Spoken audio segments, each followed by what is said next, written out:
Ce que je vous propose, c'est ce que je vous propose pour voilà, c'est ça pour l'enregistrement, qu'on commence sans plus tarder, et puis il va y avoir bientôt, espérons-le, une bonne surprise venant de la technique. Donc Valérie Laure Benabou, vous avez la parole. Merci beaucoup. Je suis très très ravie de participer à ce séminaire.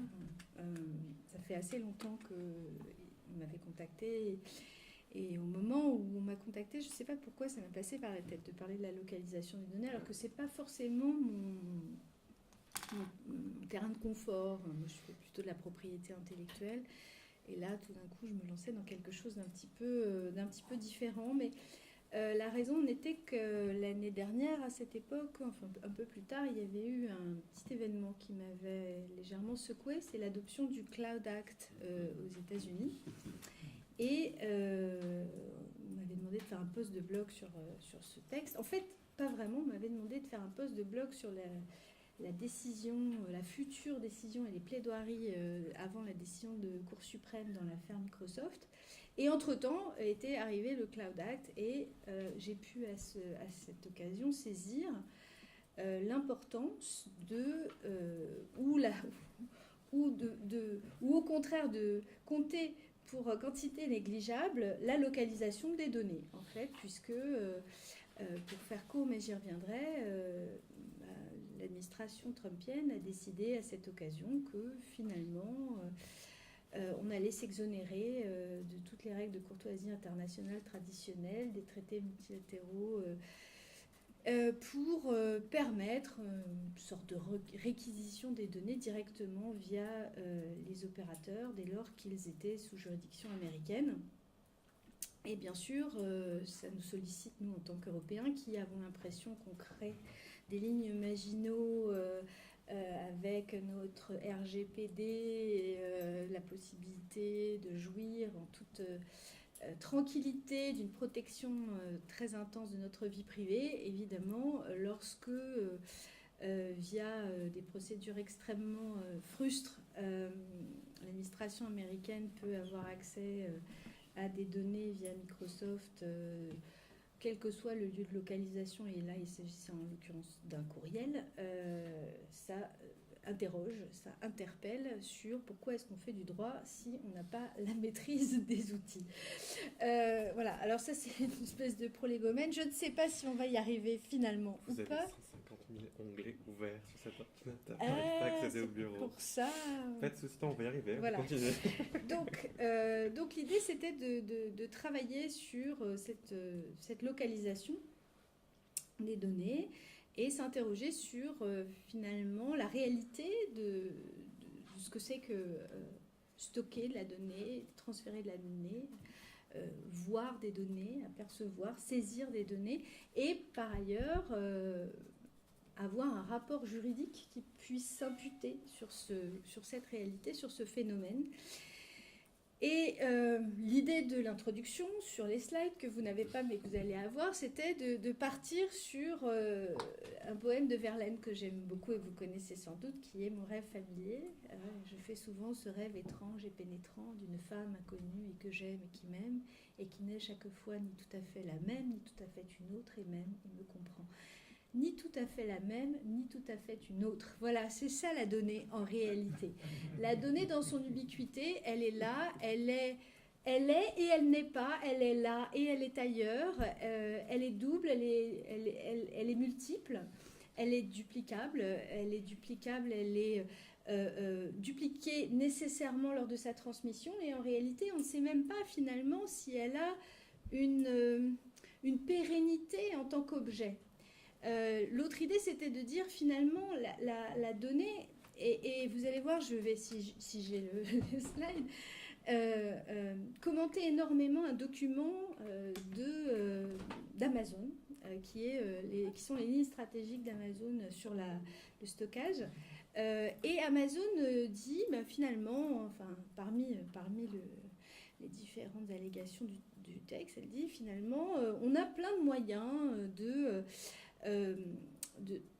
triturer les données de telle manière qu'elles ne soient pas complètement et directement accessibles. On peut chiffrer, on peut faire de la tokenisation, on peut faire du hachage, on peut créer des leurres, on peut créer plein de choses techniquement parlant qui, finalement, vont permettre une sécurisation de la donnée, mais en modifiant ces données.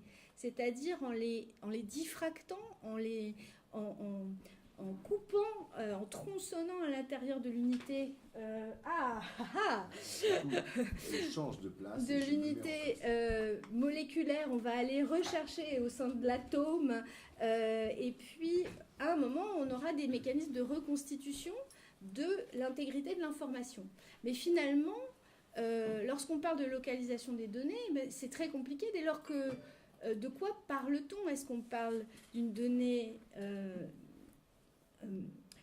comme une plus petite unité d'information brute? Est-ce qu'on parle de quelque chose de plus sophistiqué? J'ai eu l'occasion au Conseil supérieur de la propriété littéraire artistique de rendre un rapport sur les données et les œuvres de l'esprit pour dire finalement, si on regarde d'un point de vue juridique, une œuvre c'est une donnée ou un ensemble de données. Donc la taille de la donnée, c'est quelque chose qui est très difficile à définir. C'est pas une unité nécessairement très petite, ça peut être quelque chose d'un petit peu complexe, une donnée. Un donné, une donnée. Alors voilà, je vais pouvoir me récupérer un tout petit peu. Merci, j'avais aussi... Ce fauteuil-là, ouais, ça va? Très bien. Alors, voilà, il y avait une jolie mise en abîme aussi de Magritte. Voilà, donc c'était pour essayer de sonder un petit peu ce mystère des données, parce que quand on parle de données, on ne sait pas très bien de quoi on parle. En réalité, on parle... de choses, on dit finalement la donnée c'est l'information brute, oui, mais en fait la métadonnée c'est l'information sur l'information, et puis juridiquement parlant on va appréhender des données avec des régimes, des statuts différents, des typologies très très différentes. Donc finalement on a du mal à saisir ce que c'est qu'une donnée d'un point de vue juridique évidemment, mais même techniquement parlant on a du mal, sauf à considérer qu'on est sur une unité, encore une fois, d'information la plus rustre. Mais en réalité, ce n'est pas ça qui nous intéresse. Nous, ce qui nous intéresse, c'est la circulation d'informations qui figurent dans des données. Donc, ce n'est pas la même chose, ce n'est pas des mêmes niveaux de traitement. Et techniquement parlant, on va évidemment avoir une instabilité de l'information compte tenu de la nécessité que cette information transite à travers des systèmes qui vont la reconnaître, l'identifier, la modifier pour rendre compte, au regard des processus de transmission, de stockage qui ont été choisis, de cette information et de pouvoir la restituer de façon intelligible à un moment à l'issue du traitement. Voilà, alors je passe sur ces mécanismes qui donc diffractent, explosent, atomisent les données, pour pouvoir précisément les traiter, les stocker techniquement parlant et les défendre contre des atteintes de sécurité.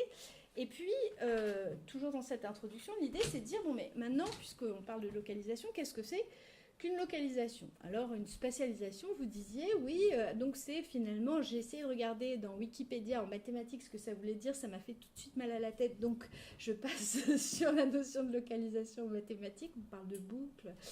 J'ai pas tout compris, mais donc on va rester sur le terme commun, si je puis dire, de localisation. Et finalement, on se rend compte que cette question de la localisation est très différente selon les propriétés des choses que l'on entend localiser. Donc évidemment, un immeuble, par hypothèse, il est immobile, donc sa localisation, elle est pérenne, elle est rivée dans le sol, et ça nous permet, nous, juristes, en tant que DIPistes, d'avoir des systèmes de rattachement très, très, très robustes de loi du pays, de situation de l'immeuble, et c'est tout à fait confortable. Quand on est sur des meubles, c'est un peu plus compliqué, puisque là, la localisation du bien meuble tangible, elle va être unique à un temps donné, mais elle peut varier dans le temps en fonction de la mobilité de l'objet. Pour les choses incorporelles, je mets des guillemets parce qu'on est toujours un petit peu mal à l'aise avec cette distinction de choses incorporelles en droit, puisque finalement, elle n'a pas son autonomie, cette notion. Pour le moment, ce serait intéressant de la creuser un peu plus. à l'heure des enjeux qui sont les nôtres. Souvent, finalement, la notion de chose incorporelle, elle est confondue avec la notion de droit.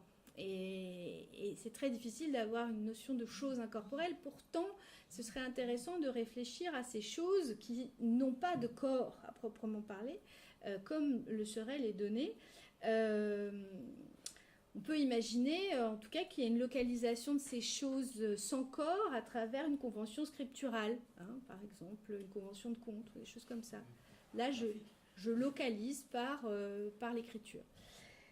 Et puis, on a une couche supplémentaire de complexité sur la localisation des données en raison de ce mécanisme de duplication. C'est-à-dire que finalement, cette chose, la donnée, elle va exister en plusieurs endroits, potentiellement de façon simultanée, dès lors que l'on admet qu'il s'agit de la même donnée, même si, techniquement parlant, la donnée qui sera en un point A ne sera pas identique à celle qui sera en un point B. Alors, j'ai voulu faire un schéma pour dire, voilà, on fait des maths, ça c'est magnifique, la localisation de l'immeuble dans le temps, c'est très rudimentaire mes schémas, la localisation du meuble unique dans le temps, et là, j'ai voulu montrer qu'en réalité, dans la donnée initiale, il peut y avoir une variabilité, des moments où il y a des duplications, il y a des moments où il n'y en a pas, et elles sont à des endroits différents dans le temps. Alors, toujours sur des citations un peu éculées, mais que j'aime quand même beaucoup, celle de Giraudoux, le droit est la plus puissante des écoles de l'imagination. Finalement, est-ce que nous devons nous préoccuper de où sont les données ? Est-ce que c'est si important que ça pour nous, juristes, de savoir où elles se trouvent véritablement à un temps T ? Et là, il y a deux écoles, c'est-à-dire, est-ce qu'on essaye de se rapprocher du réel ? Est-ce qu'on a, le souci de coller à une matérialité ou à une remise dans le réel, c'est-à-dire une spatialisation des données. Mes données sont dans cet ordinateur, comment je fais pour les transmettre dans cet autre ordinateur ? Parce qu'on a évidemment des éléments qui vont nous permettre de rematérialiser ces données à travers d'autres instruments, des objets qui les stockent notamment.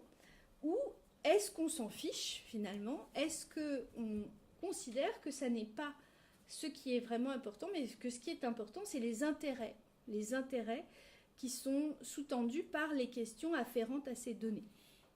Et là, évidemment, les réponses du droit, elles peuvent être très larges, très multiples, puisqu'elles peuvent complètement s'affranchir du réel. Si on est sur des logiques de localisation réaliste, alors on va aller chercher une localisation à travers, comme je le disais, du rigide, enfin du lourd, du hardware, les serveurs, les instruments de stockage, les câbles. Il y a aussi, évidemment, aujourd'hui, j'ai lu un article très intéressant sur les câbles, sur la transmission de l'information par les câbles qui sont en train de se faire approprier, ou en tout cas d'être appropriés par les GAFA au lieu d'être la propriété des opérateurs de télécom traditionnels. Et ça va avoir des enjeux gigantesques de ce contrôle de l'ensemble de la chaîne de distribution de l'information par des pure players. Mais bon, ce n'est pas mon sujet, même si c'est un sujet très intéressant.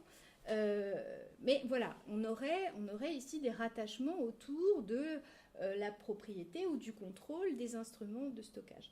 Si on est sur si on se greffe sur une localisation plutôt fonctionnelle, fictionnelle et fonctionnelle, et alors là, les critères de rattachement peuvent tout à fait s'éloigner de la réalité de la donnée. On peut prendre le lieu d'établissement du responsable de traitement, de la résidence de la personne dont les données sont traitées, etc. Et on va voir d'ailleurs un certain nombre d'illustrations de cette déclinaison.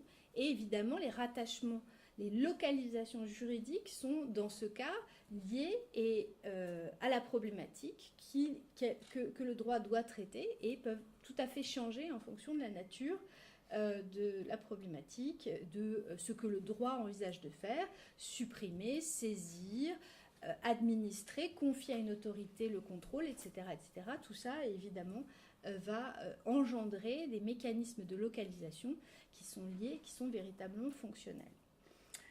Alors, juste pour finir sur cette introduction, à un moment, je me suis dit, mais est-ce que je fais quelque chose sur le cloud ?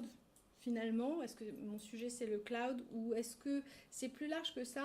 Alors évidemment, ça va être beaucoup autour du cloud, mais finalement cette question de la localisation, elle n'est pas seulement limitée à cette technique de stockage. Et il ne faut pas... on n'a sans doute pas le cas ici dans le cadre de ce séminaire, mais en tant que juriste, on a eu pendant très longtemps une vision absolument fausse de ce que c'était que le stockage et le flux. Et je me souviens d'avoir eu des discussions très intéressantes avec des collègues qui me disaient le streaming c'est très différent de download. Oui, mais il y a quand même une copie à un moment, donc ça flotte pas dans l'éther. Hein, les œuvres, elles circulent pas, elles sautent pas au-dessus de l'ordinateur. Il y a un moment, il y a des copies. Alors ces copies, elles sont plus ou moins pérennes, etc. Mais donc il y a bien du stockage pour le flux, même si ce stockage, il est du buffing et il est tout à fait millimétrique dans le temps, mais il existe. Donc finalement, cette distinction stockage-flux, elle n'est pas forcément si intéressante que ça, même si elle a fondé un certain nombre de distinctions juridiques sur la responsabilité des intermédiaires techniques, notamment sur le régime des exceptions au droit d'auteur. Enfin, il y a plein de choses qui sont fondées finalement sur cette distinction entre le flux et le stock, et je ne suis pas sûre qu'elle soit si importante que ça. Alors, dans les options possibles de la localisation juridique des données, qu'est-ce qu'on peut faire? On peut essayer d'appréhender la donnée au repos. Voilà. Donc, on imagine, elle est bien tranquille dans une clé USB ou dans un serveur d'ordinateur. Et là, on peut créer de l'immobilité, en quelque sorte, et assigner à résidence, justement, cette donnée en disant « elle se trouve ici ». On peut aussi l'appréhender dans ses différents états de transit, quand elle circule, puisque finalement, avoir une donnée dans un endroit, si on ne peut pas y accéder, ça n'a pas beaucoup d'intérêt. Et dès lors qu'on veut y accéder, finalement, il y a circulation. Et s'il y a circulation, il y a plusieurs états de la donnée. Et puis, on peut aussi avoir une vision très prédatrice, entre guillemets, de la localisation, en disant finalement, moi ce qui m'intéresse, c'est pas où elle est, c'est est-ce que je peux la récupérer? Est-ce que j'ai les moyens de la rapatrier, de faire en sorte que j'en ai la jouissance, même si elle se trouve loin, même si elle est à distance. Et puis enfin, on peut aussi, comme je le disais tout à l'heure, choisir d'avoir une localisation qui soit complètement fictive et qui soit liée à un intérêt juridique défendu. Donc si on décline ces différentes hypothèses, on va avoir évidemment des réponses différentes, des possibilités de réponses différentes. Des possibilités de réponses différentes qui ont déjà été déclinées de part et d'autre de l'Atlantique à travers les outils que j'évoquais tout à l'heure, le Cloud Act notamment, mais aussi chez nous, on n'est pas on reste de vouloir aussi avoir quelques prétentions extraterritoriales. J'y reviendrai, en matière de protection des données à caractère personnel, ça pousse beaucoup pour avoir une espèce de vision extraterritoriale de nos systèmes de protection. Alors, en réalité, je vais essayer, et je vais surtout me concentrer sur la localisation des données avec les enjeux de souveraineté, puisque le deuxième point est beaucoup plus court, c'est plutôt est-ce que finalement on peut envisager la localisation des données comme une sorte de droit subjectif ou de faculté ou de pouvoir subjectif au bénéfice des individus. Et ça, il y a quelques frémissements, on va dire, mais je pense que ce qui est vraiment le plus important aujourd'hui, ce sont les enjeux de souveraineté. Et qui se manifestait notamment à travers cet exemple du Cloud Act que j'évoquais tout à l'heure. Ces enjeux doivent toujours se conjuguer avec deux impératifs un peu contradictoires. D'une part, prendre en considération l'existence des États, des impériums, prendre en considération le donné sociologique de rassurer par la proximité, etc., etc. Donc finalement, quand je suis un opérateur, est-ce que je veux faire plaisir Est-ce que je veux séduire les pouvoirs publics? Est-ce que je veux être populaire au regard de la proximité de mon service? Ou finalement, c'est pas ça que je vais mettre en haut de ma liste, mais ce que je vais mettre en haut de ma liste sont d'autres considérations. Ce sont des considérations de contrôle effectif de moi en tant que prestataire de cloud, par exemple, de garantir une véritable sécurité de mes infrastructures. Et là, évidemment, ce sont des choix qui sont tout à fait différents. Parce que si on veut faire plaisir, on va installer des architectures de stockage par-ci, par-là, mais on ne pourra pas forcément garantir la sécurité de ces installations.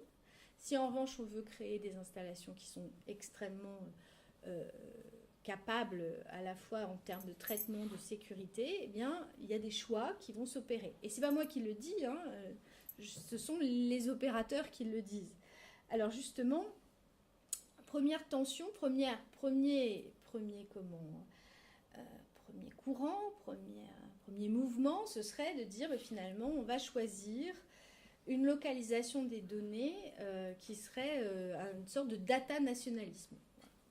Donc, on va choisir un mécanisme qui crée une sorte de souveraineté autour du stockage et de la localisation des données. Alors, en tapant dans un moteur de recherche très connu, et en tapant localisation des données, la première référence que j'ai eue, c'était ça. C'était un atelier Paribas sur la localisation. Alors, c'est moi qui ai ajouté opportuniste des données, mais disant, ben voilà, c'est un enjeu de plus en plus stratégique.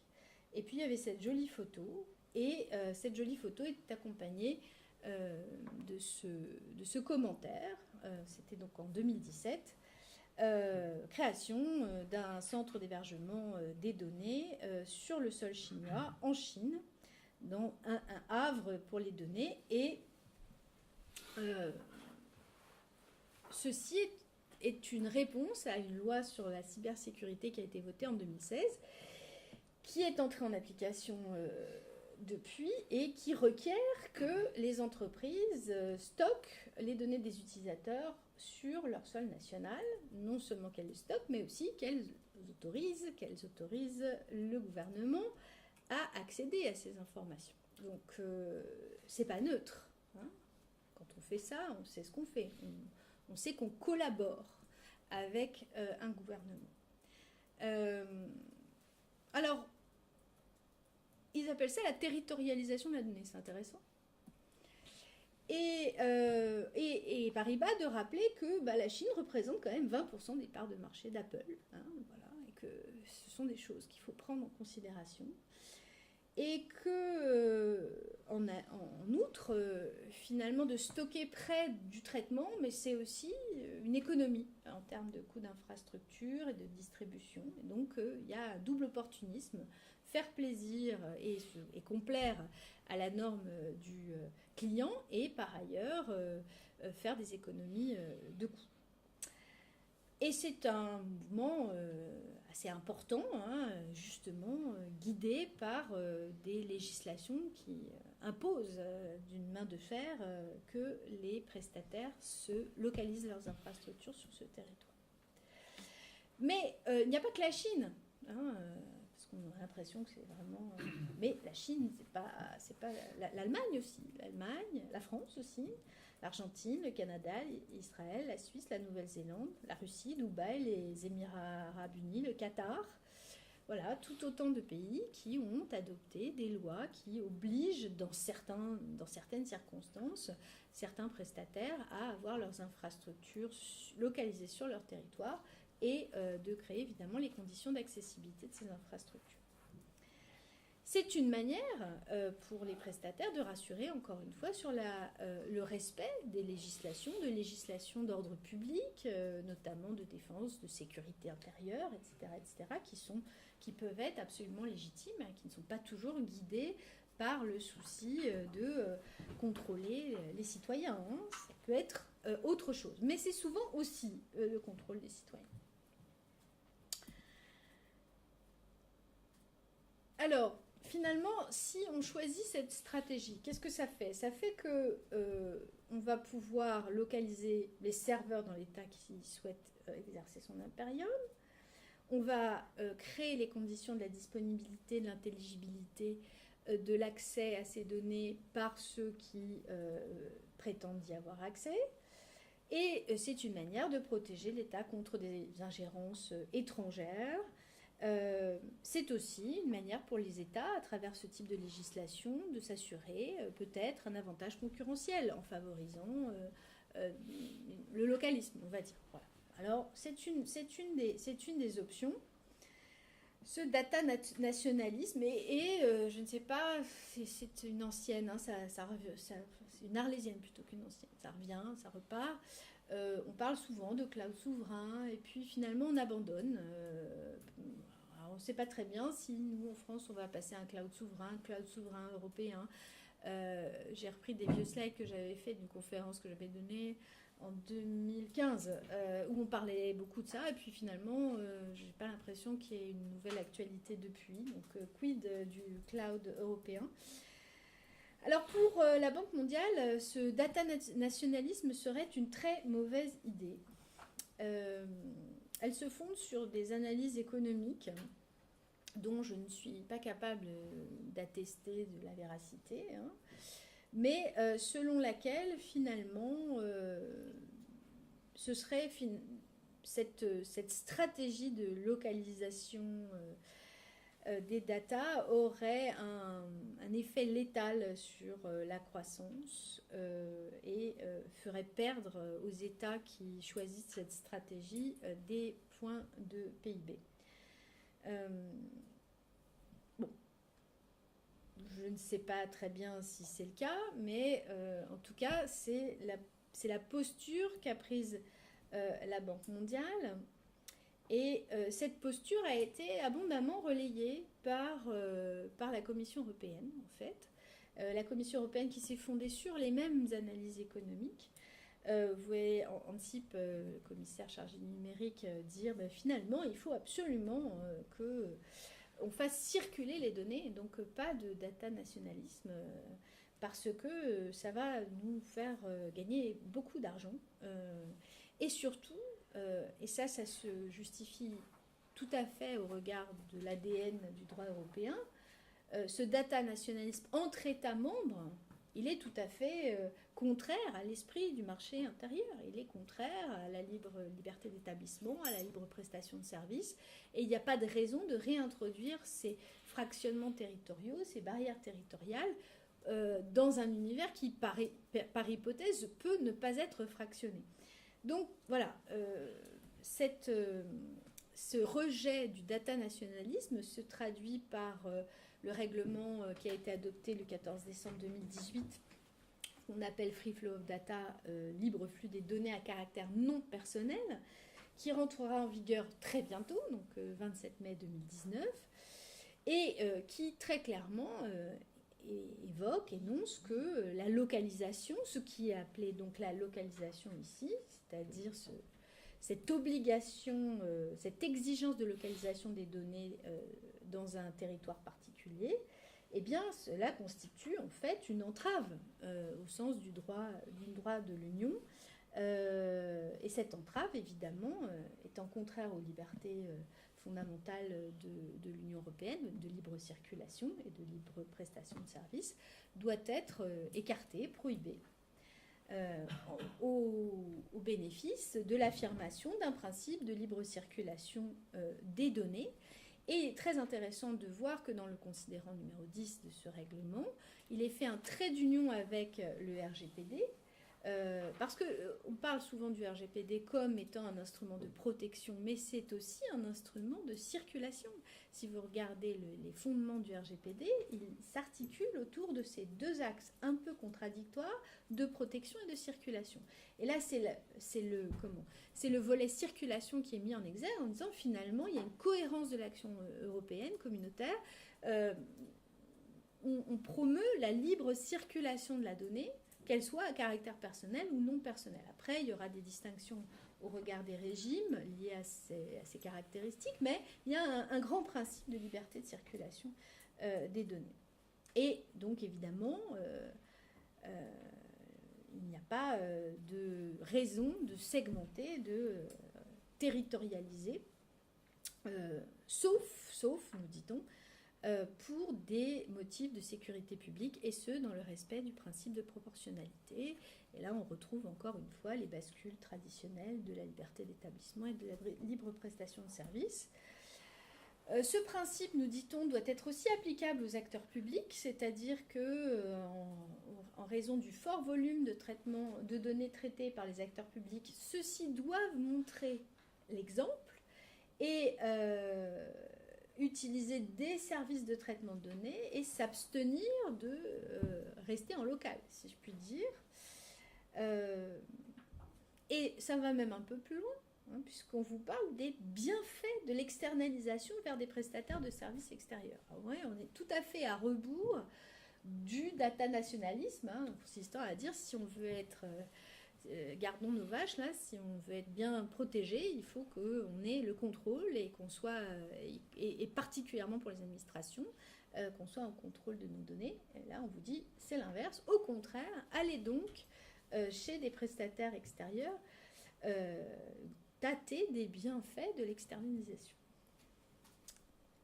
Alors, la localisation, dans cette perspective, demeure une exception pour des raisons de sécurité publique, interprétée de façon forcément restrictive, comme une menace réelle et suffisamment grave portant atteinte à l'un des intérêts fondamentaux de la société ou d'un risque de perturbation grave ou un risque pour les intérêts militaires, donc en gros la guerre, hein, c'est quand même assez limité. Et voilà ce qu'en pensent aussi les acteurs économiques de ce data nationalisme. Donc finalement, vous avez vu, la Banque mondiale dit non, ça c'est pas bien, ça va vous faire perdre de la croissance. L'Union européenne dit non, c'est pas très bien parce que si on fait ça entre États membres, ça a quand même pas beaucoup de sens, mais elle ne dit pas grand-chose, on y reviendra, mais est-ce qu'on peut faire du data nationalisme versus les tiers, les autres États? C'est pas très très clair dans le règlement. Et puis les opérateurs de terrain, on va dire, eux aussi, ils sont très contre. En tout cas, les gros opérateurs de stockage type Amazon disent mais non, c'est complètement crétin cette histoire de data nationalisme. Et vous allez voir, j'ai beaucoup exploité ce document. Je ne fais pas de pub du tout pour Amazon. Je trouve que c'est vraiment très intéressant ce qu'il y a dans le document. Et d'abord, j'étais très surprise parce que de trouver ça en ligne, ça me paraissait quand même presque confidentiel en réalité, et pas du tout manifestement. Mais voilà, vous allez voir le ton qui est utilisé et qui est vraiment reflète très bien l'équilibre actuel entre des entreprises extrêmement puissantes et qui en fait donnent la leçon aux États. On est véritablement dans une espèce de leçon donnée aux États. Le document est presque condescendant à l'égard des États, en disant voilà, vous ne comprenez pas très bien en fait, je crois que vous n'avez pas bien compris. Et c'est très intéressant de lire cette prose. Voilà, et donc la restriction, la localisation, nous dit Amazon, c'est contre-productif par rapport à l'objectif de sécuriser efficacement les données du secteur public. Et c'est peut-être pas faux, hein. Ce n'est peut-être pas faux. Je ne suis pas en train de dire que c'est faux. Je suis en train juste de dire que c'est une posture. Et ils expliquent que finalement, traditionnellement, on avait le modèle de la propriété de la totalité de la pile. Donc en gros, si on voulait avoir une sécurité garantie, on avait la sécurité à condition de contrôler l'ensemble du processus de l'alpha à l'oméga. C'est intéressant parce qu'on parle de propriété de la pile, c'est-à-dire à la fois d'être en contrôle. Ce qui est important, c'est cette notion de contrôle qui passe à travers la notion de propriété pour dire, ben voilà, je maîtrise la totalité de l'infrastructure, sauf que nous dit Amazon, et c'est évidemment vrai, cette logique un peu brick and mortar, elle est un peu dépassée parce que finalement aujourd'hui il y a une évolution du modèle technique. La plupart des menaces, elles sont opérées depuis l'extérieur. Les processus manuels sont ceux qui sont susceptibles de créer des risques d'erreur essentiels. Et souvent, finalement, les menaces, les failles de sécurité proviennent d'erreurs humaines de l'intérieur, en fait. Les menaces internes sont à la fois liées à l'inadvertance, mais aussi parfois à la malveillance de salariés. Bon, voilà. Et donc, finalement, ce contrôle maison, il n'est pas si sécuritaire que cela. Et donc, vous avez finalement un intérêt à penser autrement vos architectures de stockage, puisque la sécurité va dépendre non pas du fait que vous ayez un contrôle du serveur à proximité, mais de l'efficacité, de la robustesse des architectures offertes par les prestataires. Alors, ça va un peu plus loin dans le discours, puisque non seulement on vous dit mais ça serait une erreur du point de vue de la sécurité, mais c'est aussi complètement une erreur à la fois économique et un leurre de penser que chaque pays pourra se payer des infrastructures de stockage des données qui soient à la hauteur des défis du big data, du machine learning, de l'intelligence artificielle, etc., etc. C'est pas vrai. C'est pas comme ça que ça se passe. Et les pays qui vont limiter ces flux vont souffrir d'un handicap concurrentiel au moment de l'Internet des objets, des smart cities, etc. Vous allez être complètement dépassé. Et alors, je ne sais pas si on voit bien, mais voilà voilà la carte, moi, qui m'intéresse. Voilà. Amazon dit, ben voilà, les infrastructures de cloud que j'ai, moi, sur la planète, c'est ça. Et peut-être qu'on va en ouvrir 3-4 en plus, les points verts, là, mais grosso modo, vous voyez que pour que ça marche, il faut qu'on ait un contrôle, qu'on soit dans des pays qui soient fiables, qu'on soit dans des infrastructures techniques qui soient fiables, qui fonctionnent, etc. etc. Donc, en Afrique, il n'y en a pas. On ne va pas avoir d'infrastructures en Afrique. Si vous voulez stocker vos données, vous les Africains, vous devrez les stocker peut-être au Cap quand on va ouvrir un truc, mais ailleurs. Donc, de toute façon, techniquement parlant, la garantie que je peux vous donner, moi, en tant que prestataire reconnu dans ma compétence, c'est ça. Cette réalité-là, elle est une réalité technique. Ce qui est intéressant, je note au passage, c'est que finalement, et c'est dans ce document d'Amazon là que ça m'a fait tilter, c'est que finalement, on passe d'un modèle de la propriété de la totalité de la pile, à un modèle du contrôle de l'infrastructure. Ce qui importe, c'est pas tant d'être propriétaire des objets, des choses de stockage, c'est de contrôler et donc d'être en contrôle technique de l'infrastructure. Et ça fait écho à l'évolution du règlement sur le free flow of data. Parce que si vous vous souvenez bien, il y a 2 ans, ce règlement, il ne s'appelait pas vraiment free flow of data d'ailleurs, c'était le règlement qui était poussé par l'industrie automobile allemande pour favoriser la propriété des données à caractère non personnel, pour qu'ils se voient attribuer la propriété des données à caractère non personnel en tant que producteur des capteurs d'informations, et pour éviter que ce soit les utilisateurs qui aient cette propriété. Et là, en fait, ce règlement, il y a eu énormément de débats autour du bien fondé, de est-ce que ça a du sens d'ériger cette propriété de données. Les auteurs de propriété intellectuelle se sont érigés très fortement contre cette tendance, cette propension à vouloir créer de la propriété autour de la donnée. Et finalement, on a complètement éludé la question. Alors, est-ce qu'elle va ressurgir comme un serpent de mer? J'en sais rien. Mais en tout cas, le résultat n'est pas du tout une logique de propriété, mais au contraire, la mise en place d'une logique de libre circulation. On est allé complètement et radicalement à l'inverse. Non, finalement, ce qu'on doit stimuler, c'est la circulation et non pas l'accaparement. Et donc, finalement, on est passé d'une vision du contrôle juridique sur la donnée à une vision d'un état de la technique, du contrôle sur la localisation de la donnée ou sur sa circulation. C'est vraiment assez intéressant.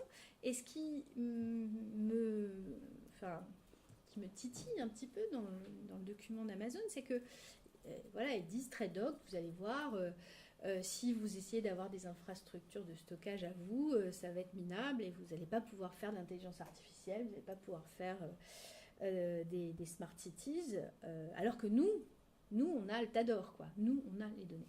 On va brasser tout ça. Mais vous avez, vous, les données? Enfin, oui, vous les contrôlez, bien sûr, puisque vous les stockez.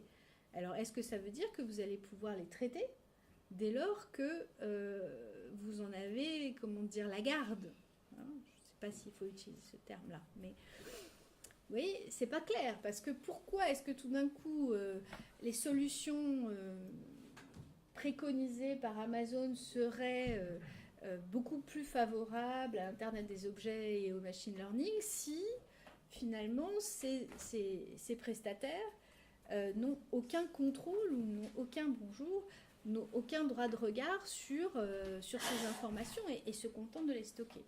On voit bien qu'en fait, ce n'est pas le projet. Le projet, c'est de dire, regardez, nous allons être fer de lance de l'innovation et on va pouvoir gérer du big data puisque nous aurons tous ces méga data que nous allons stocker.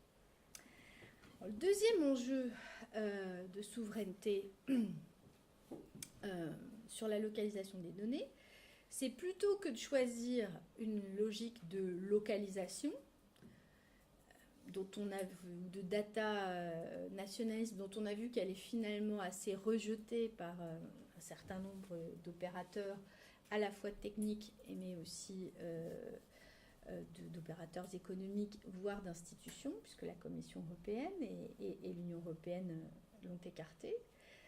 L'autre option, c'est de dire, bon, alors, ok, on va écouter ce que dit Amazon, on va laisser tomber l'idée de la localisation des serveurs sur notre territoire. En revanche, ce qu'il faut absolument, si on veut avoir un contrôle et garder une certaine souveraineté sur nos données, c'est qu'on puisse étendre notre bras jusque là où ces données sont stockées et qu'on puisse avoir un contrôle à distance. Et alors, cet impérium à distance, Amazon, il appelle ça la divulgation forcée. Et voilà. Finalement, aujourd'hui, les gens qui font du stockage en local, ils le font surtout pour éviter des mécanismes de divulgation forcée, des ingérences étrangères. Hein. C'est le problème de Snowden, etc. Hein. Voilà, puisque, on a un vrai risque ici d'ingérence et donc on veut éviter ça. C'est pour ça qu'on le met bien au chaud chez nous. Et en réalité, Amazon dit mais non, mais vous vous trompez complètement si vous faites ça. Vous êtes complètement à côté de la plaque. Il faut que vous réévaluez vos objectifs de sécurité. Parce que vos objectifs de sécurité, vous n'allez pas bien les atteindre si vous ne passez pas par nous. Alors, je suis pas, encore une fois, hein, je vais faire du droit après. Hein. Je ne fais pas juste l'argumentaire d'Amazon, mais je trouve quand même extrêmement important. Puisque finalement, il va vraiment plus loin. Il conseille les États sur leur politique publique. Ils disent, ben voilà, en fait, ce qu'il faut faire d'abord, c'est favoriser l'extraterritorialité du traitement. Il faut développer les stockages hors du pays, dès lors que vous utilisez une infrastructure moderne, hautement sécurisée et à grande échelle. Sauf que favoriser l'extraterritorialité du traitement, concrètement, c'est de favoriser les opérateurs économiques américains. Hein. Et puis, il faut consacrer un principe de libre circulation des données. Hein. Les stratégies nationales doivent être appuyées sur ce principe de libre circulation des données que nous avons donc consacré au sein de l'Union européenne. Mais en fait, c'est-à-dire faire prévaloir la liberté des opérateurs sur les ambitions régaliennes. Hein. Je traduis Amazon. Après, on vous dit, mais il faut, ce qui est très très bien, c'est contractualiser les standards juridiques de protection. Plutôt que d'avoir des lois qui s'appliqueraient de façon externe, comme ça, qui auraient vocation à vouloir régir quelque chose. Internalisons cette norme dans nos pratiques. dans nos best practices, dans nos guidelines, dans nos soft laws, dans nos conditions contractuelles. Regardez, c'est extraordinaire. Le Privacy Shield, qu'est-ce qu'on fait? C'est extraordinaire, on l'a dans nos conditions générales d'utilisation et tout ça marche très bien, ça offre l'assurance que les opérateurs protègent les données de manière responsable. Et puis, on a eu Cambridge Analytica. Ça marche très très bien, effectivement. On est sur un truc qui fonctionne très très bien, l'internalisation de la protection des données à caractère personnel par les opérateurs, les grands opérateurs américains. Ça fonctionne pile poil. Et puis, il faut mettre en place une régulation technique.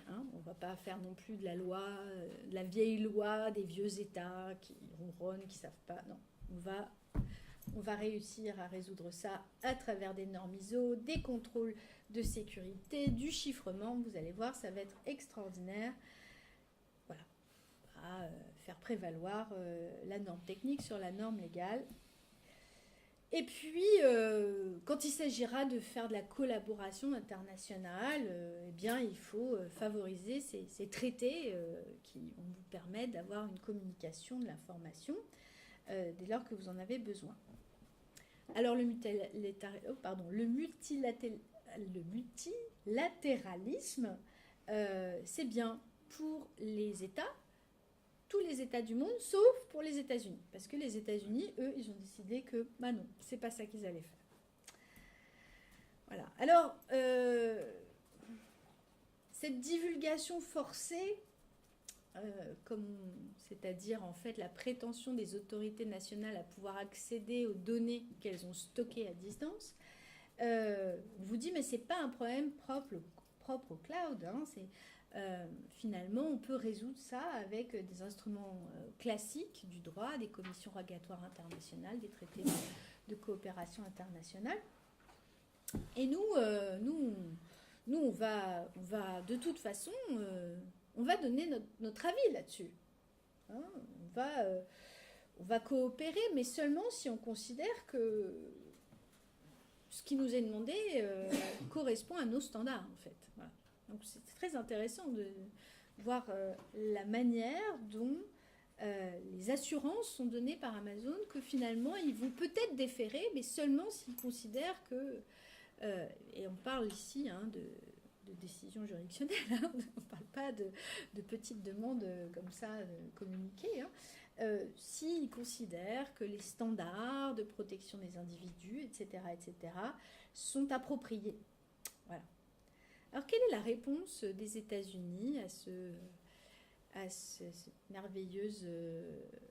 merveilleux conte de fées du stockage à distance, du multilatéralisme des données, etc. La réponse, c'est le Cloud Act. Alors, j'en ai déjà un peu parlé. Je ne vais peut-être pas repasser à travers la genèse, parce que j'ai quelques slides sur la genèse et donc de cette affaire Microsoft, qui finalement avait suscité l'intérêt de la Cour suprême. La Cour suprême ne s'est donc pas prononcée puisque la loi a été adoptée entre-temps et que le cas est devenu moot. Qu'est-ce que nous dit... Alors, voilà, je vais... Enfin, si je vais juste revenir là-dessus sur les arguments qui étaient invoqués par le département de la justice d'un côté et par Microsoft de l'autre lors du procès devant la Cour. Le département de justice disait, mais finalement, le fait que Microsoft décide de stocker des données à l'étranger en vertu d'une simple déclaration de localisation ne devrait pas avoir d'influence sur la capacité à se faire communiquer certaines informations au terme d'une procédure américaine régulière. Donc finalement, d'un côté, l'argument, c'était de dire, vous dites que c'est localisé là-bas, mais c'est sur la foi d'une déclaration d'une personne, donc on ne sait même pas si elle est véritablement irlandaise, américaine, etc., et si elle vit véritablement en Irlande. Et finalement, ça ne doit pas, cette simple déclaration, ce point de contact n'est pas suffisant pour disqualifier la prétention du département de la justice américaine à se faire communiquer ces informations dans le cadre d'une procédure pénale. Je précise quand même que ce n'est pas toutes les procédures.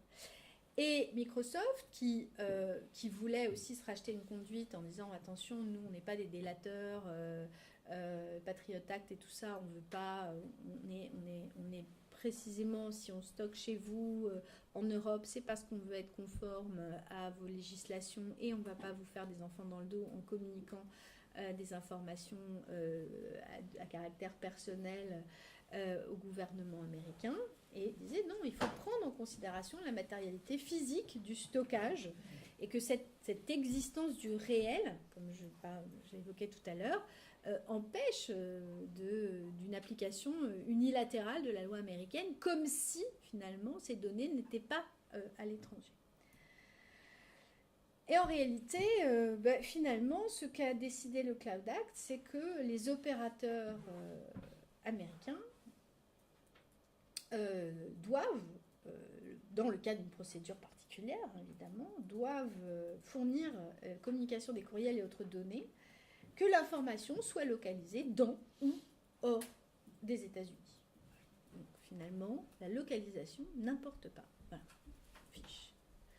On s'en fiche. Dès lors qu'en réalité, vous vous appelez Microsoft, Apple, Google, Oracle, etc., c'est-à-dire en fait l'essentiel des gens qui stockent de la donnée dans le monde aujourd'hui, et donc que vous êtes sous ma juridiction, je peux vous demander directement, via une procédure un peu simplifiée, de communiquer des informations indépendamment du lieu dans lequel elles sont stockées. Alors, la seule chose, c'est que vous pouvez, vous, me dire, attention, il se peut que ce que vous me demandez de communiquer porte atteinte à un autre ordre juridique ou ne concerne pas un citoyen américain, etc., etc. Et dans ce cas-là, le prestataire peut soumettre une requête en annulation de la demande des données quand elles ont des raisons de croire que le client n'est pas un citoyen américain, etc.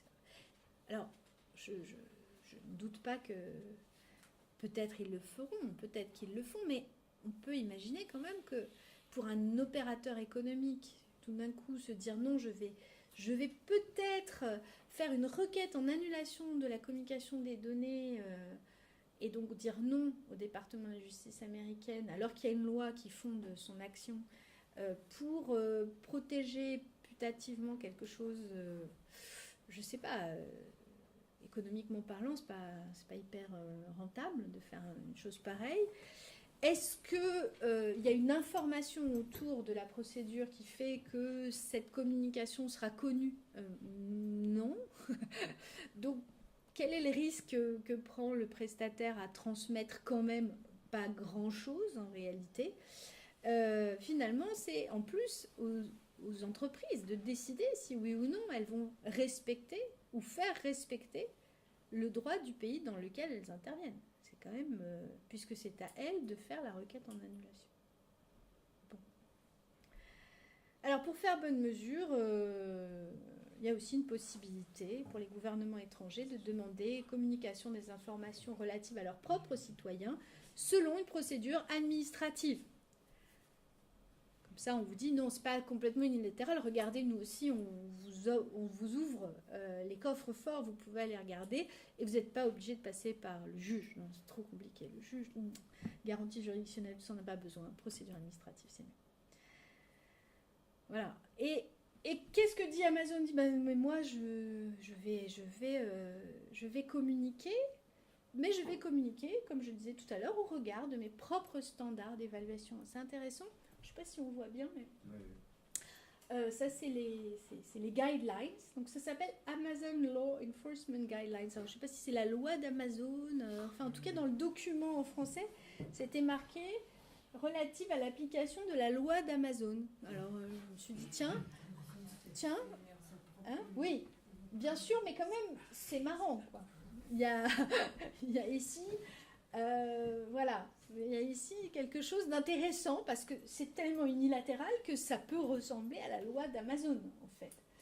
Donc Amazon vous dit, finalement, je ne vais pas communiquer l'information sans une demande qui soit légale et obligatoire.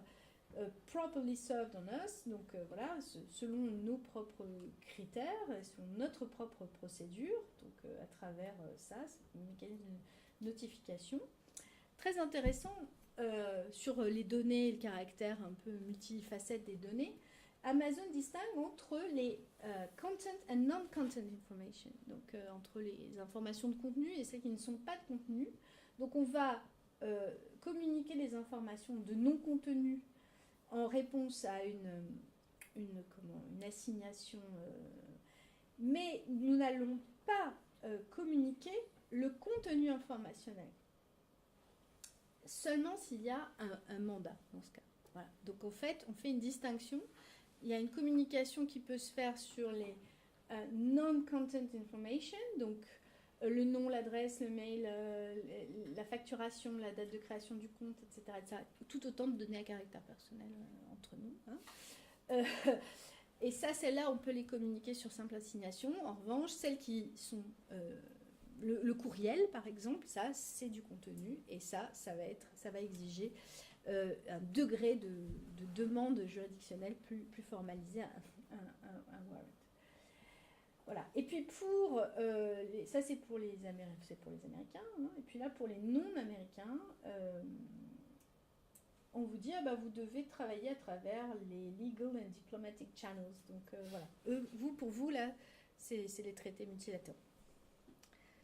Voilà. Bon là il y a un autre, mais je passe. C'est un peu ému, mais pas tant que ça, finalement. Moi, je suis très surprise qu'il n'y ait pas eu des cris d'orfraie. On était mars 2018, là, tout le monde attendait les RGPD. On ne parlait que du RGPD. Mais en fait, quand même, comment vous conciliez le RGPD et puis ça, et puis cette possibilité... absolument incroyable que les États-Unis s'arrogent de pouvoir, dans le cadre de certaines procédures, je le dis bien, hein, c'est pas dans n'importe quel cadre procédural, mais de se faire communiquer directement auprès des prestataires les informations, sans passer par le bilatéralisme, par des accords entre États. Alors, finalement, est-ce que ça a fait école, ces mécanismes de non-localisation, allons stocker à l'étranger, c'est pas très grave, dès lors qu'on a les moyens de se faire communiquer l'information pertinente. Il y a un accord de partenariat transpacifique global et progressiste qui a été signé entre le Canada et un certain nombre d'autres pays. Hein, ça représente quand même 13,5% du produit intérieur brut mondial. Pardon, excusez-moi. Il est entré en vigueur en décembre 2018 pour 6 de ces États. Et qu'est-ce qu'il prévoit ? Il prévoit qu'une partie n'exige pas d'une personne visée qu'elle utilise ou situe les installations informatiques sur son territoire comme condition à l'exercice des activités commerciales sur ce territoire. Donc, ça fait école, cette idée de c'est pas grave de stocker ailleurs et vous ne pouvez pas faire du stockage préalable dans votre pays une condition d'exercice de la prestation de service. Que dit l'Union européenne ? Vous me dites quand j'arrête, hein, parce que j'ai commencé en retard, mais... Un petit peu de temps pour les questions. Oui. Que dit l'Union européenne ? Puis je lâcherai peut-être sur la dernière partie, sur les droits subjectifs, parce que c'est un petit peu moins complexe. Alors, en fait, elle n'a pas une réponse, l'Union européenne. Elle a plusieurs réponses, avec des niveaux de réponse qui sont très différents selon la typologie des données. Il y a véritablement une sensibilité extrême sur les données à caractère personnel, mais pas sur les autres types de données. Et elle va répondre à travers des mécanismes de droit international privé élastiques, on va dire. Elle va créer de l'élasticité dans les mécanismes de droit international privé. Alors, sur le règlement Free Flow of Data, champ d'application du règlement, je vous rappelle, hein, donc la libre circulation des données à caractère non personnel, interdiction des localisations. Le champ d'application géographique, c'est le traitement des données qui est fourni en tant que service aux utilisateurs résidents ou disposant d'un établissement dans l'Union par un fournisseur de services qui s'établit ou non dans l'Union. Donc, ce règlement s'applique dès lors qu'un traitement intervient dans l'Union, y compris par des opérateurs extra-européens. La libre circulation. Le considérant 15 précise quand même que le règlement ne devrait pas s'appliquer aux services de traitement des données ayant lieu en dehors de l'Union, ni aux exigences de localisation relatives à ces données. Donc, par rapport à la question, est-ce que le principe de libre circulation doit être intracommunautaire ou est-ce qu'il est plus large? Le considérant 15 laisse entendre que non, c'est l'interdiction de la localisation, c'est intra-européen. Mais c'est pas hyper clair parce que la question c'est qu'est-ce que c'est que le traitement en réalité? Et la question du traitement, elle n'est pas clarifiée dans ce règlement. Alors peut-être qu'on a une réponse dans d'autres textes. Qu'est-ce que c'est que le traitement de la donnée? Puisque le traitement de la donnée, qu'il soit à caractère personnel ou non personnel, techniquement parlant, c'est à peu près le même.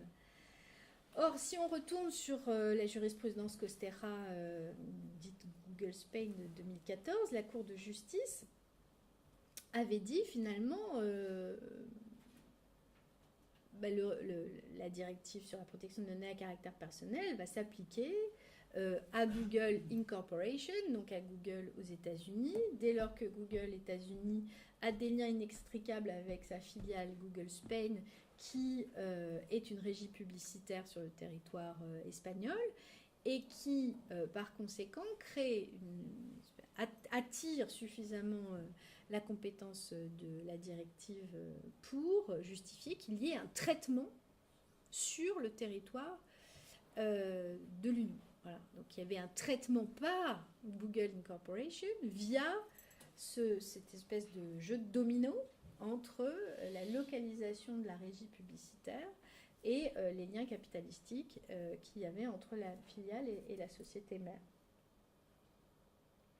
Donc cette notion de traitement, elle est envisagée de façon extrêmement large par le droit de l'Union européenne pour ici favoriser l'attraction du régime juridique de la protection des données à caractère personnel en disant finalement on a une petite vocation à aller couvrir des traitements qui effectivement peuvent se faire sur des serveurs qui sont localisés aux États-Unis. En fait, on ne savait pas très bien où étaient ces informations. Elles étaient peut-être en Irlande, elles étaient peut-être aux États-Unis, on ne savait pas très bien où elles étaient. Elles étaient sûrement dupliquées, parce que j'ai oublié d'en reparler, mais évidemment, pour des raisons de sécurité, on fait de la redondance.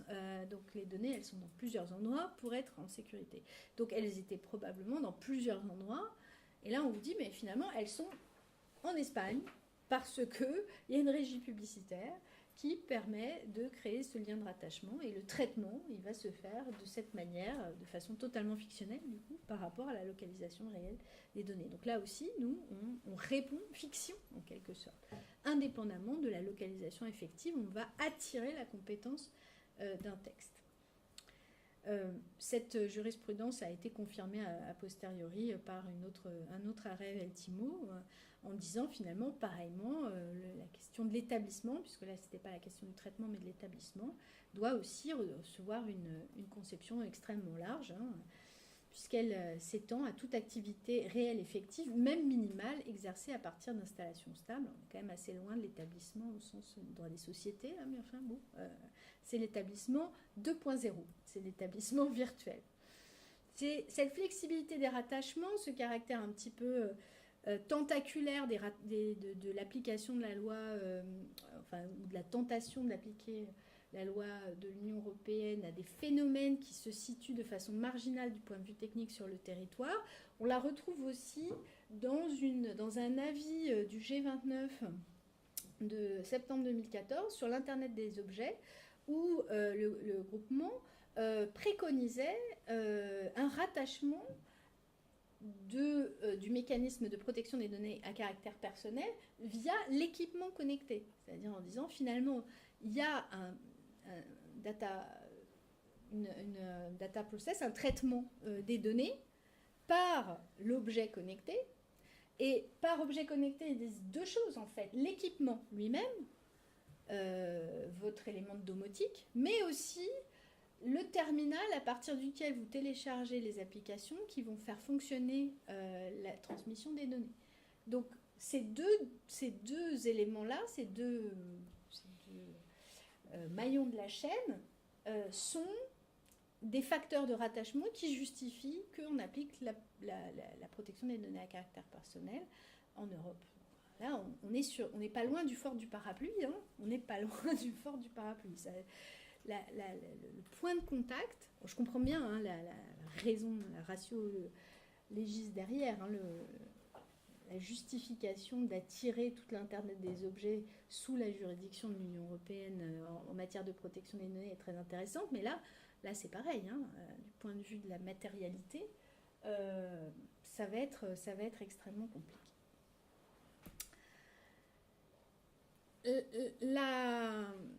Dans cette flexibilité, dans cette vision flexible, alors il y a ce rattachement, on va dire un petit peu tentaculaire du droit de l'Union qui permet d'attirer l'application du droit européen, même à des choses qui ont peu à voir ou qui sont peu en contact avec le territoire.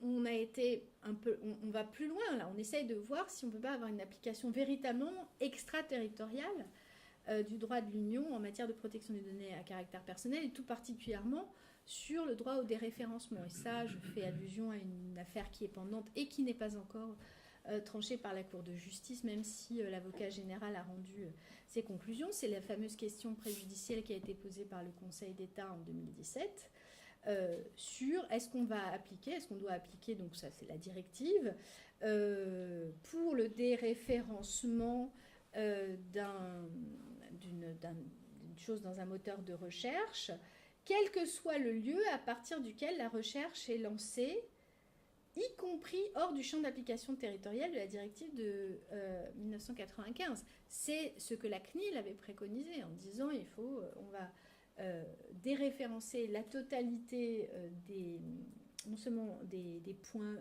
.eu, .fr, .com, tout ce que vous voulez, donc toutes les extensions de nom de domaine, mais aussi on va pas s'intéresser véritablement au lieu à partir duquel la requête a été lancée. Alors, l'avocat général, on va voir ce que dit la Cour, c'est janvier, c'est long, hein, ça devrait plus tarder maintenant. L'avocat général dit non à la première question. Elle dit non, il ne faut pas avoir une application extraterritoriale du droit de l'Union ici, parce que il faut interpréter la directive en ce sens que le moteur de recherche n'est pas tenu, lorsqu'il fait droit à une demande de déréférencement, d'opérer sur l'ensemble des noms de domaine de son moteur, de telle sorte que les liens litigieux n'apparaissent plus, quel que soit le lieu à partir duquel la recherche lancée sur le nom du demandeur est effectuée. Donc le rattachement, ce n'est pas le nom de la personne, ce n'est pas la nationalité de la personne dont on demande le déréférencement, le droit à l'oubli. Ça ne suffit pas. On ne va pas appliquer ce texte, quel que soit le lieu à partir de laquelle la requête est lancée. Donc, et il dit en revanche, évidemment, si la requête est lancée à partir du nom du demandeur effectué dans un lieu situé dans l'Union européenne, alors là, évidemment, il est tenu de supprimer les liens litigieux et éventuellement de faire jouer du géoblocking. Ce qui est intéressant, j'y reviens rapidement, c'est que l'avocat général développe tout un argumentaire assez intéressant sur la balance des intérêts entre l'accès à l'information et les risques d'effet boomerang qu'une telle solution pourrait engendrer. Si nous on fait ça, les autres vont faire l'inverse et ça va être terrible. Mais il dit les enjeux en cause n'exigent pas que les dispositions de la directive soient appliquées au-delà du territoire de l'Union. S'agissant du déréférencement, je n'exclus pas qu'il puisse y avoir des situations dans lesquelles l'intérêt de l'Union exige une application des dispositions de cette même directive au-delà du territoire de l'Union, Mais dans une situation telle que la présente, il n'y a pas de raison d'appliquer les dispositions. Donc il ne dit pas, en soi, je refuse l'application extraterritoriale de la protection des données à caractère personnel, mais sur le droit à l'oubli, sur le droit au déréférencement, je considère que ce n'est pas si important qu'il y ait une possibilité d'application extraterritoriale. Donc les jeux sont très ouverts. Je ne sais absolument pas ce que la Cour va dire, mais ça va être majeur comme décision, évidemment. Alors, pour finir, rapidement, il y a un autre outil qui est utilisé par l'Union européenne, ou qui a été utilisé par l'Union européenne sur le contrôle de la localisation, c'est Schrems, hein, c'est le Schrems 1, on va dire, qui dit finalement là, on n'a pas de seuil de protection de nos données à caractère personnel qui soit suffisant. Et c'est un arrêt merveilleux, hein, cet arrêt. Il a été d'une audace insensée. Donc j'invalide le Safe Harbor. Je considère que ce texte ne peut pas fonder les transferts de données entre l'Union européenne et les États-Unis.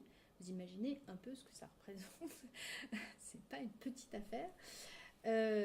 Alors très rapidement, voilà, on a dit oh, mais il n'y a pas de problème, on va faire un Privacy Shield. Mais Privacy Shield, il n'y a personne qui est vraiment très content avec ce Privacy Shield. Hein.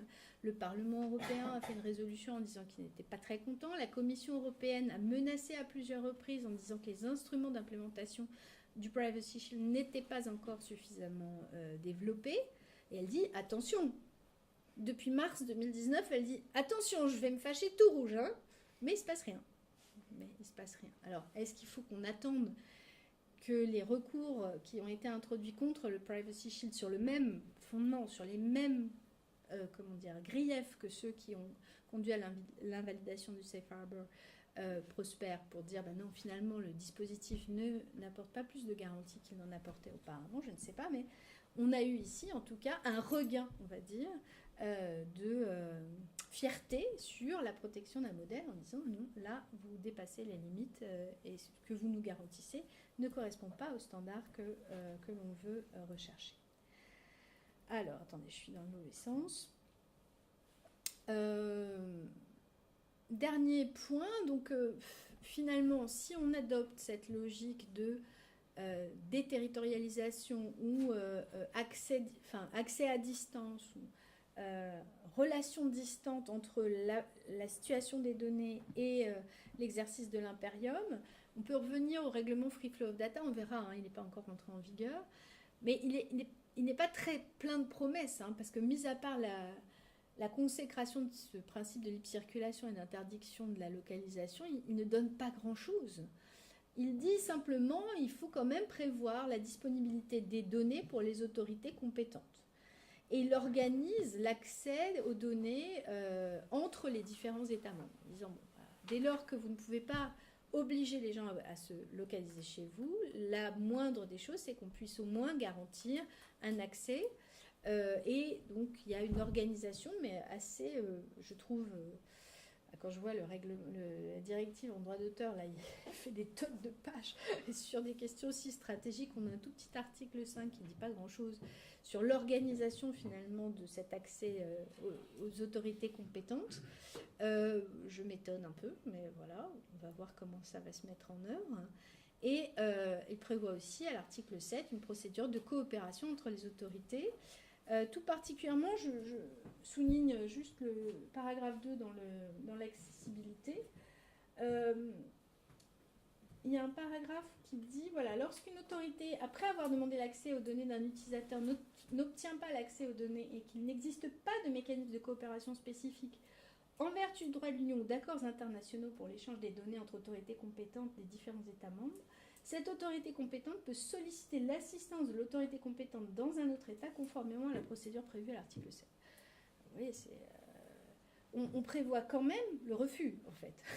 C'est-à-dire, voilà, c'est qu'a priori, c'est pas gagné d'avance. Hein. La collaboration, elle va être compliquée à mettre en œuvre dès lors qu'on est quand même avec des conflits de souveraineté qui sont tout à fait justes. Hein.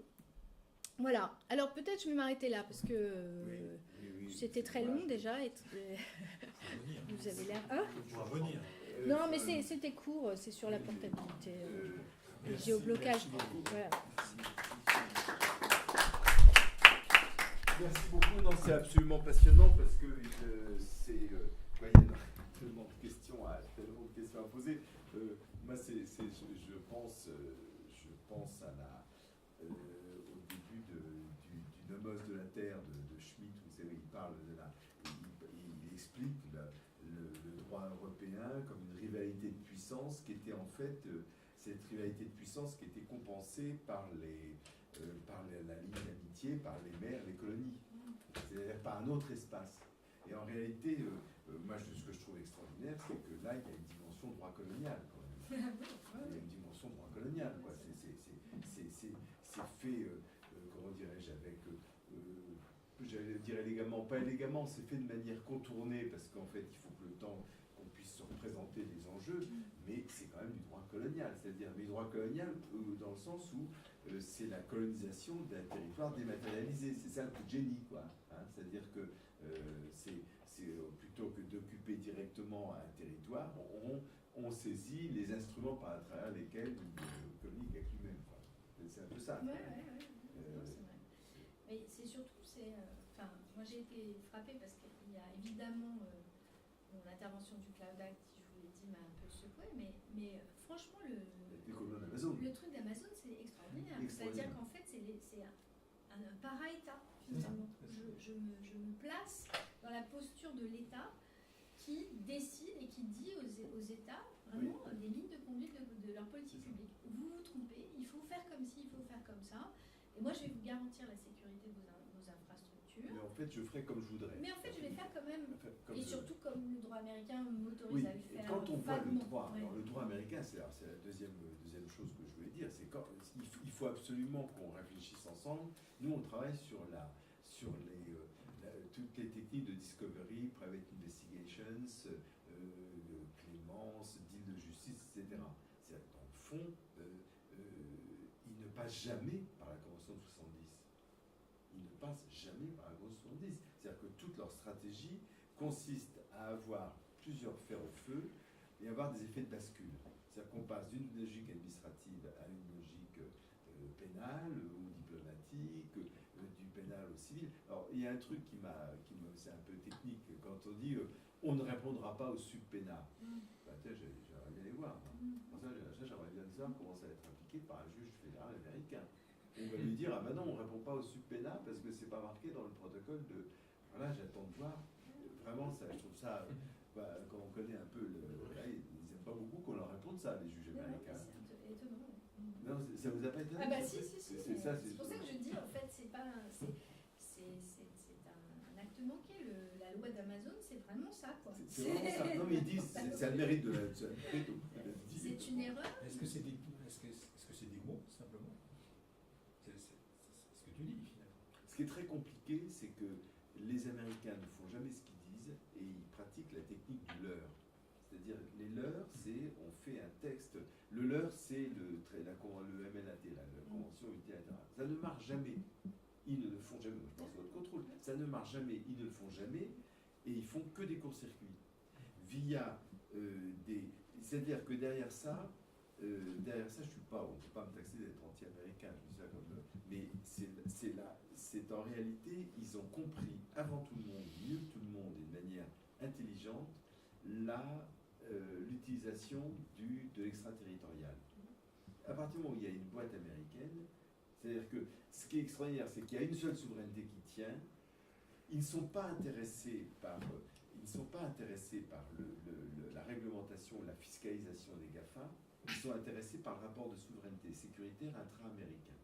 Et c'est la seule dimension contraignante qu'il y a dans le Cloud Act. C'est-à-dire, ok, on vous laisse tranquille pour la fiscalité, on vous laisse tranquille pour beaucoup de choses, on vous protège si les Européens ou d'autres veulent vous embêter, ça, il n'y a pas de problème. Mais la seule chose sur laquelle on ne va pas transiger, c'est le lien de warrant pénal. Alors là, on ne rigole plus. C'est-à-dire que le seul lien de souveraineté qui reste entre Washington et les GAFA, c'est sur le pénal. Le reste, on s'en fout, on vous laisse. Pour le reste, on n'est pas dans un rapport de souveraineté avec vous, parce qu'on considère que vous êtes un relais de la puissance américaine, donc c'est très bien, vous êtes une partie de l'armée américaine, en quelque sorte, des temps modernes. Enfin, c'est ça le raisonnement. Non, j'ai pas voulu. Si, il y a quelque chose du prolongement naturel de la Tout à puissance. fait. Ouais, Tout à fait. Et c'est quelque chose de la colonie, quoi, de la dynamité, ou le contrôle des mers pour les Anglais au XVIIe, c'est la même chose. C'est-à-dire que le contrôle des mers nous revient, et ça, c'est pas discutable. Ça, c'est pas négociable. Voilà, donc, et je trouverais intéressant, parce qu'en fait, ce sont deux parties du puzzle, quoi, c'est deux pièces différentes. C'est que la manière dont ils se comportent en FCPA et en droit classique, et ce qu'ils mettent en place là. De façon générale, pour faire le procès des Américains, on est d'accord que c'est pas le but, mais c'est vrai que ça rejoint aussi cette arrogance sur l'application extraterritoriale du droit américain, les sanctions contre les banques, voilà, on est vraiment sur quelque chose de... Là, j'ai pas parlé des sanctions, mais c'est pareil. Oui, mais c'est aussi la même chose qu'ils font, c'est la même chose qu'ils font même en anticoncurrence, où ils font des initiatives concurrentes pour étouffer l'anticoncurrence européenne.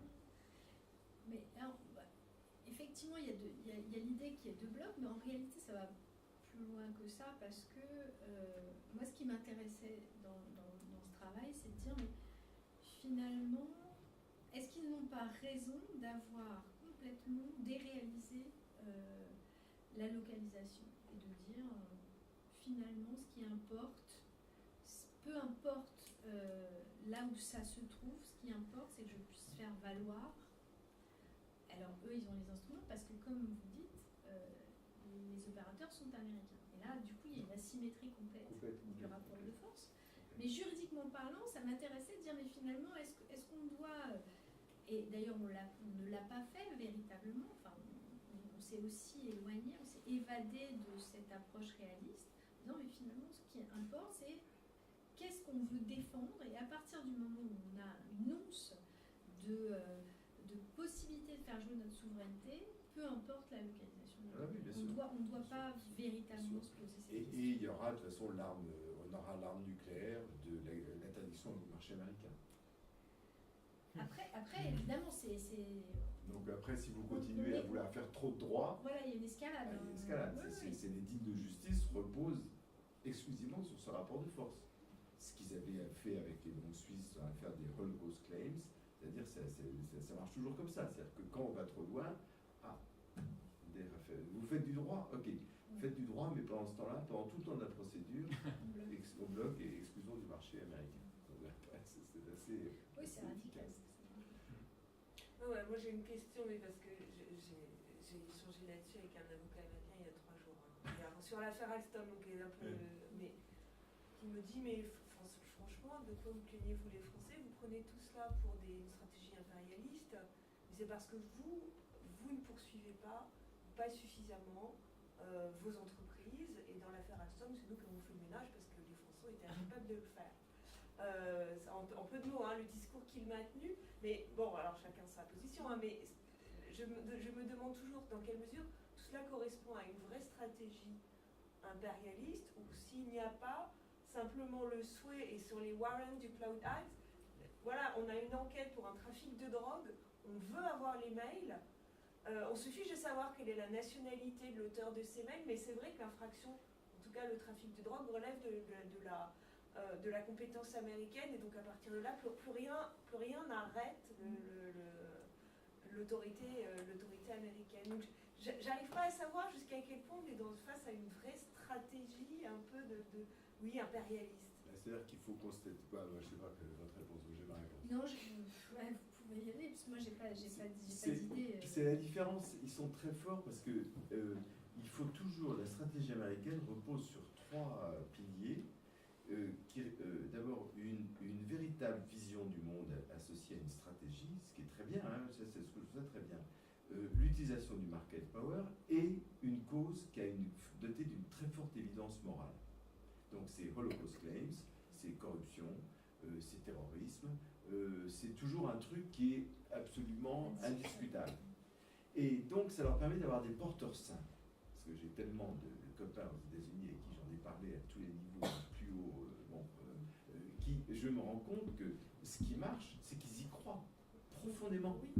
Ils y croient et ils sont des porteurs sains. C'est-à-dire qu'ils n'ont pas forcément vu la banane, mais ils en sont absolument convaincus. Et là, je te rejoins tout à fait. Et c'est un peu le problème. C'est-à-dire que pour eux, c'est la règle du jeu. Et quand on leur met les chiffres que importe Brendan Garrett, ou quand on parle chiffres en main quand même sur les entreprises poursuivies, parce que Alstom, il y a EG, GE, exactement, et puis il y a quand même des stratégies. Alors ça, c'est un vieil argument, ce qui t'a servi. C'est un vieil argument. Je pense que là, l'argumentation est en train de changer depuis Trump. À l'idée de dire maintenant, écoutez, nous on fait de la politique, vous avez cessé d'en faire, ça c'est votre problème, nous on fait de la politique. Nous, c'est l'enforcement. Donc on fait une politique, et comme on fait une politique, on aime bien qu'elle soit appliquée. Alors, vous les Européens, vous faites des airs de flûte, c'est votre problème, hein, mais nous on a une politique, on est les seuls à en avoir une. Il y a 3 pays au monde qui ont des vraies politiques, c'est la Chine, Israël et nous. Les autres, ils font de l'opérette, les autres, ils font du window dressing. C'est ça, le truc. Bon. Donc nous, donc on veut que ça soit, c'est l'argumentation sur l'Iran. Donc nous, on veut que l'Iran souffre, parce qu'on ne veut pas envie qu'il bombarde Israël avec l'arme atomique. Voilà, donc après, tous les moyens sont bons. Il y a un côté très très western d'ailleurs, il y a un côté très... on utilise les armes, mais c'est de bonne guerre. Que quelqu'un utilise ces armes, c'est plutôt de bonne guerre. Et ça pose un problème, je crois qu'il y a le problème de fond, qui est un problème pour les Européens, c'est vrai qu'on ne fait pas de politique. Oui. Si on revient de ce côté-ci de l'Atlantique, on peut quand même s'interroger sur la pertinence de certaines réflexions en matière de localisation des données. Quand vous regardez ce qu'est le budget global du plan pour l'intelligence artificielle, que la France a donc voulu porter comme une exigence pour maintenir son rang d'une part, et puis pour tirer profit des qualités éminentes de ces mathématiciens. La première chose et la majeure partie de l'argent qu'elle va consacrer, c'est à construire une infrastructure. C'est pas à développer des applications. Alors vous pouvez quand même vous dire, je vais construire une infrastructure. Pour construire une infrastructure, je vais y mettre 2 ans et demi ou 3 ans pour arriver au niveau que peut avoir Amazon dans ce domaine. Et pendant ce temps-là, je ne fais pas d'intelligence artificielle. J'apprendrais certainement beaucoup plus si je me disais, pendant 3 ans, je fais des applications d'intelligence artificielle sur une infrastructure AWS. Bon, je considère que peut-être que les Américains sauront tout sur ce que je fais, mais in fine, j'aurais quand même avancé plus vite. La question que je me pose, c'est... je sais pas si... Je ne sais pas quelle est la nature du fantasme. Voilà, c'est ça. Voilà, exactement. Quelle est la nature du fantasme de dire on va pouvoir recréer des infrastructures aussi efficaces, aussi robustes. Et du coup, ça nous mettra à l'abri et du coup, ça nous permettra de revenir dans la compétition. J'ai l'impression que jusqu'à présent, c'est relativement planté. En dépit des grandes qualités de nos mathématiciens, de tout ça. Non, mais on ne leur donne pas les moyens. Voilà, parce que les choix stratégiques ne sont pas très bons, en fait. Les vrais sujets d'intelligence artificielle, ce n'est pas la construction d'une infrastructure. De la même façon que les vrais sujets applicatifs, c'est pas de déployer la fibre. Alors, on risque de ne pas résoudre les problèmes de stratégie et de la stratégie française ce soir, surtout qu'en plus, on a une menace aussi nucléaire. Nous, c'est qu'à 20h, il met l'alarme. Non, je suis navré parce que c'est absolument passionnant.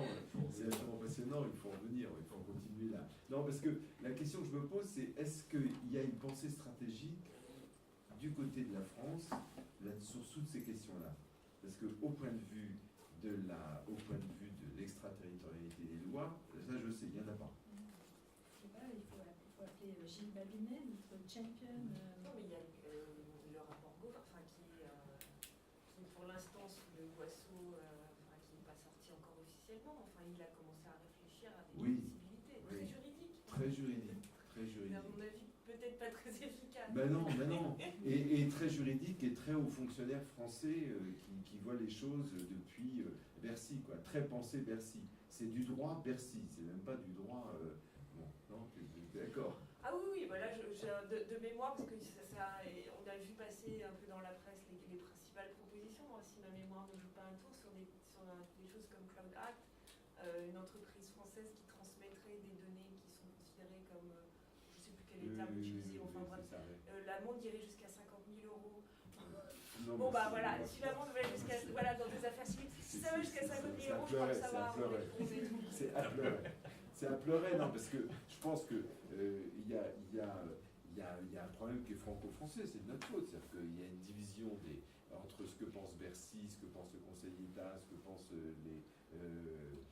l'entreprise, les gens qui se méprisent cordialement les uns les autres d'ailleurs, qui ne se parlent pas, qui sont tous persuadés d'avoir compris. Oui, puis quelle est l'échelle? Est-ce que c'est la France? Est-ce que Oui, c'est ça. Oui, bien sûr, bien sûr. Bien sûr. On imagine que pour des défis stratégiques de cette ampleur, c'est pas la Bien sûr, bien sûr. Mais le 28, lobbying, j'entendais une émission sur le lobbying des GAFA en Europe, c'est absolument ahurissant. sur la directive droit d'auteur, Ah ça oui. a été colossal. Colossal. Ça a été un truc, les parlementaires, ils n'en revenaient pas. Ah oui. Ils ont dit, parce que c'est du droit d'auteur. Bien sûr, non, là, non plus sur quelque chose de nucléaire, justement, et ça a été extraordinairement puissant. Alors, malgré tout, le texte est passé. On verra d'ailleurs ce qui va en advenir, mais c'était incroyable. En tout cas, merci infiniment. On reste en contact. C'est vraiment. Quoi? Le 11 juin à 16h sur les jeunes chercheurs. Oui, le 11 juin, on a une journée jeunes chercheurs. C'est les doctorants qui sont sur une thèse.